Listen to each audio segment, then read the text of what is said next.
Naša prva govorka je magister Nina Beteto, ki je sicer vrhovna sodnica, drugače pa je mediatorka, trenerka, predavateljica, pa še marsikaj na področju mediacije, in je tudi ena od dobitnikov priznanja društva zaradi svojega dolgoletnega delovanja. Je tudi ustanovna članica Društva mediatorjev Slovenije, tistih 18, ko je včeraj kolega Vid Pavlica obnovil naše delovanje.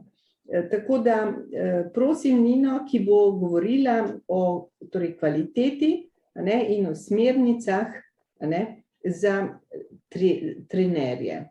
Izvoli, Nina, prosim te. Hvala lepa, Gordana, sem vesela, da smo spet skupaj. In sem ponosna članica, moram povedati, Društva mediatorjev Slovenije, tudi ponosna ustanovna članica, če lahko tako rečem. No, danes sem bila zaprošena, da nekaj povem o izobraževanju mediatorjev. Zakaj? Rada bi podala en malce širši uvod, zato ker sem bila dvakrat članica delovne skupine za mediacijo pri SEPEŽ-u, pri Svetu Evrope. Delovali smo, to je ad hoc delovna skupina, ki je bila ustanovljena dvakrat, prvič v letu 2007 do 2009. Takrat smo mi izdelali smernice za boljšo implementacijo priporočil o mediaciji, to se pravi v civilnih, družinskih, kazenskih in upravnih zadevah.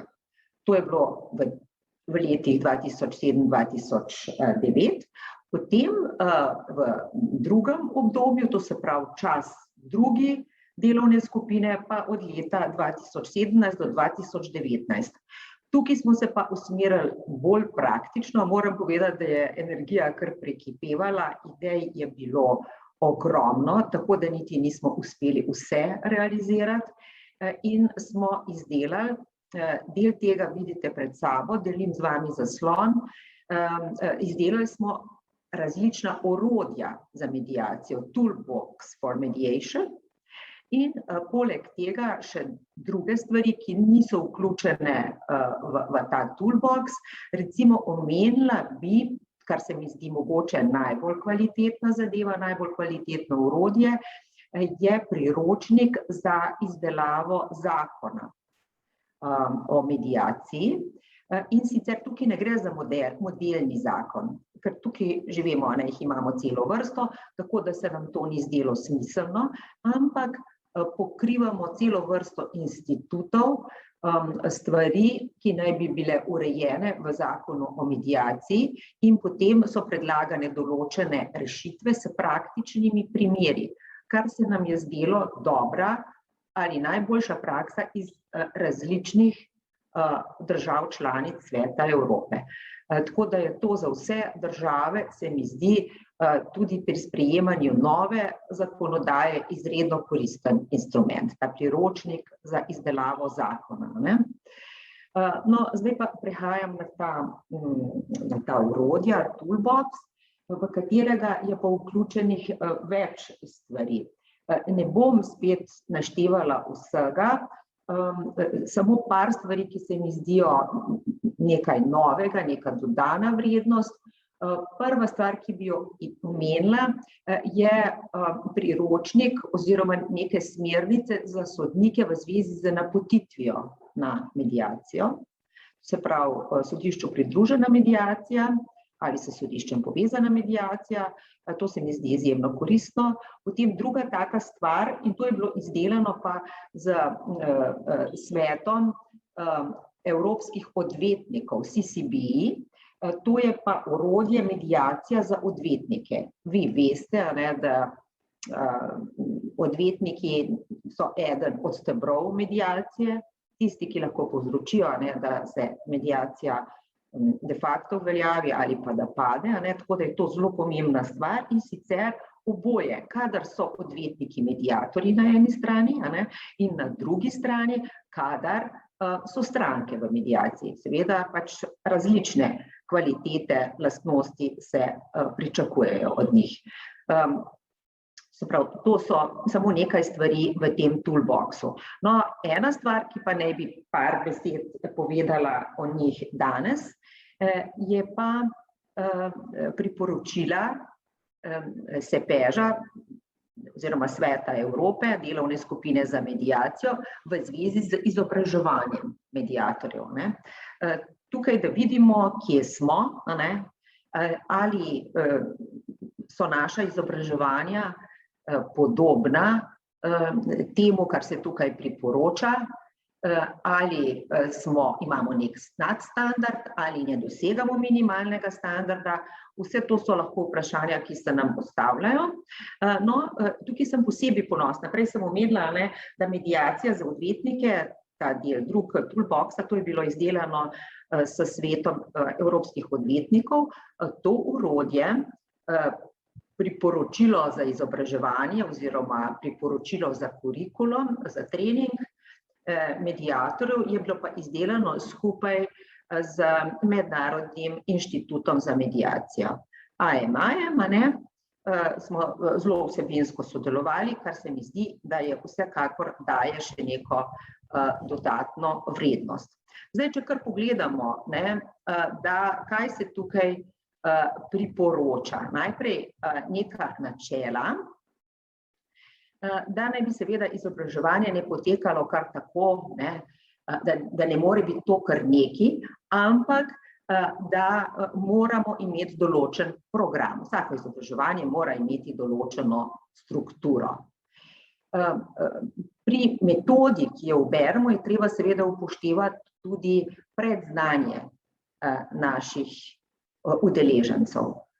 Vedeti moramo, kdo so, kaj so, kakšni so njihovi poklici, s čim se ukvarjajo, ali so se že srečali za mediacijo in tako naprej. In treba je pa upoštevati tudi dobre prakse z tega področja, kar pomeni, da tudi to priporočilo, to je nek živ instrument, ki mora se nadgrajevati in razvijati naprej. In kot zadnje načelo tukaj, potrebna je tudi določena kontrola kakovosti. To se pravi, določen monitoring je vedno potreben, da vidimo, ali smo uspešni, to se pravi v obliki vprašalnikov, potrebna je določena samorefleksija in potem tudi samokritika in seveda, če je treba, neki popravki.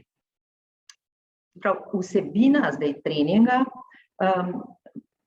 jaz mislim, če se zdaj ozrem na naša izobraževanja, meni je pač najbolj poznano naše izobraževanje, Društva mediatorjev Slovenije, jaz mislim, da izpolnjujemo vsa ta merila, vse, kar sem zdaj povedala. No, zdaj vsebina tega kurikuluma, kakšna naj bi bila, tukaj naj bi bila najprej teorija konflikta, potem tradicionalno reševanje sporov oziroma konfliktov, potem temeljna načela mediacije, se vidite to pred sabo v angleščini, če samo nekaj naštejem, prostovoljnost, zaupnost, neodvisnost, enakost strank, fleksibilnost, potem tudi neko ustrezno razmerje mora biti med stroški, to se pravi, stroškovno mora biti učinkovito, potem nekaj treba povedati o ciljih mediacije, o indikatorjih, s katerimi lahko do neke mere seveda predvidimo, ali so zadeve primerne ali neprimerne za mediacijo, potem o lastnostih, ki naj bi jih imel mediator, kakšna je njegova vloga, recimo, mora biti verodostojen, kakšne tehnike in veščine mora obvladati, potem lastnosti, ki so povezane z poklicno etiko. Potem vloga strank v postopku oziroma njihovih pooblaščencev, potem pa stili v mediaciji, seveda tukaj ciljamo na facilitativno, evalvativno, morda tudi druge stile mediacije. Potem imamo tukaj stadiji v mediaciji,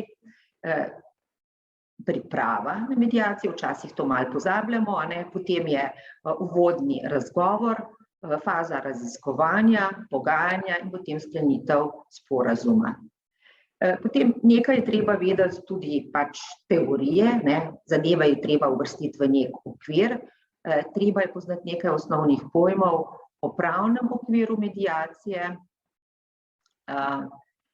tudi nekaj v zvezi recimo z mediacijo, recimo temi variantami opt-in, opt-out, potem pa naprej interakcija med mediatorji, sodniki, odvetniki in drugimi, ki so tukaj še udeleženi v samem mediacijskem postopku, da bi seveda mediacija gladko lahko tekla.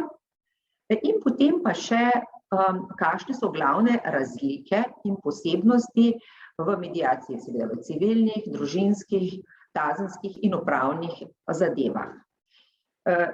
Naslednja stvar se mi zdi pomembna, to se pravi praktične veščine oziroma tehnike. To mora tudi obsegati trening oziroma vsako izobraževanje in so tukaj ponujene tudi metode.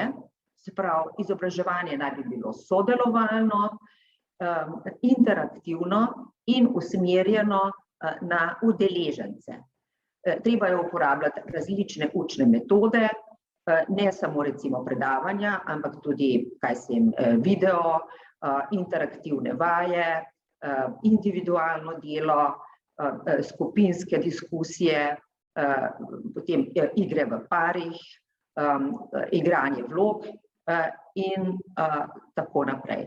In kot neka generalna smernica tukaj je dana, da če je treba pač zagotoviti, da bo en precejšen del, se pravi pomemben del izobraževanja, da bo namenjen temu praktičnemu, interaktivnemu delu. No in potem sledi, ne bom šla zdaj tukaj v detajle, pa še posebnosti, ki naj bi se obravnavale, recimo, kadar gre za izobraževanje za mediatorje v družinskih zadevah, civilnih, kazenskih in upravnih. Zdaj glede trajanja, to je tudi zanimiva stvar. Tukaj je bilo nekaj diskusije, ampak kot vidite, kar se predlaga in priporoča, je minimalni standard, je 40 ur. 40 ur. Potem še nekaj glede velikosti skupin. Se priporoča, maksimum je 30, ampak idealno pa naj bi bil neko razmerje, da je en trener na 10 do 15 ljudi. In potem za zaključek, se seveda pa priporoča, ne sme se obstati tukaj z nekim znanjem, ki se pridobi v osnovnem izobraževanju, ampak se mora to potem vedno dopolnjevati, nadgrajevati z nadaljevalnim izobraževanjem. To je to, želim se držati tega časovnega okvira in hvala lepa. Z velikim veseljem ugotavljam, da je, tako kot si že ti rekla, da je naše izobraževanje ustreza tem merilom SPEŽ-a in da smo na dobri poti, če tako rečemo. Seveda bomo pa še to seveda še naprej nadgrajevali. Bi bili pa zelo veseli, če bi nam ta link mogoče posredovala, pa pošljemo vsem članom društva, da si še mogoče preberejo, da vidijo te smernice, kako pa kaj. Bom poslala link z vsemi temi orodji. Odlično, hvala ti.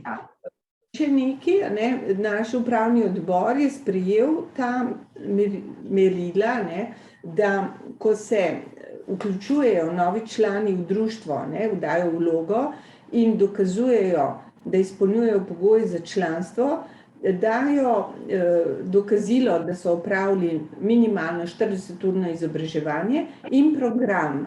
In zdaj smo dorekli, kakšen program. tako da bomo dali na spletno stran tako ta sklep upravnega odbora, kot seveda tudi te smernice CPEŽ-a, in mi seveda smo sprejeli stališče, da program mora vsebovati vsebine, ki jih je predpisalo Ministrstvo za pravosodje in Ministrstvo za družino, da se lahko nekdo včlani v Društvo mediatorjev Slovenije.